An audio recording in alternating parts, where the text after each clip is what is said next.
ওয়াহিদুল ভাই, stop. জি ওয়াহিদুল ভাই, please আপনি যদি আপনি হয়ে একটু আমাদের দেশবাসীকে বলেন ডক্টর ইউনূসকে যাতে না যেতে পারে, ডক্টর ইউনূস যাতে থাকে, এই ইয়েটা আপনি আহ্বান অবশ্যই করতে অবশ্যই চান। আমরা চাই যে ডক্টর মোহাম্মদ ইউনূসের একটি অ্যাসাইনমেন্ট আছে, তিনি তার অ্যাসাইনমেন্টটি পূরণ করুন। তার অ্যাসাইনমেন্টটি হচ্ছে যে বাংলাদেশে একটি সুষ্ঠু নির্বাচনের ব্যবস্থা করা, যাতে যারা অপরাধী ছিল তাদের বিচারের ব্যবস্থা করা, কিছু সংস্কার যেগুলি আসলে করতেই হবে আমাদের জন্য, তো সেগুলি ব্যবস্থা করা। আমরা সবাই চাইবো ডক্টর মোহাম্মদ ইউনূস দায়িত্বে থাকুন, তিনি তার অ্যাসাইনমেন্ট পালন করুন, এবং তিনি কখনোই দায়িত্ব ছেড়ে যাওয়ার লোক না। তিনি শেষ মুহূর্ত পর্যন্ত গ্রামীণ ব্যাংকের দায়িত্বে থাকার জন্য লড়াই করে গেছেন।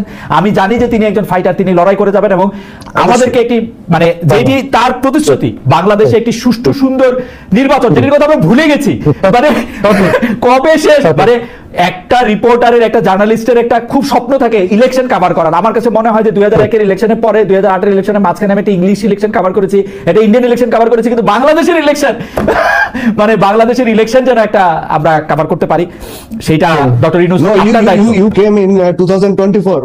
You came in 2024. There was election. Those were marvelous reports. Marvelous reports. Thank you so much. We enjoyed it. Thank you so much.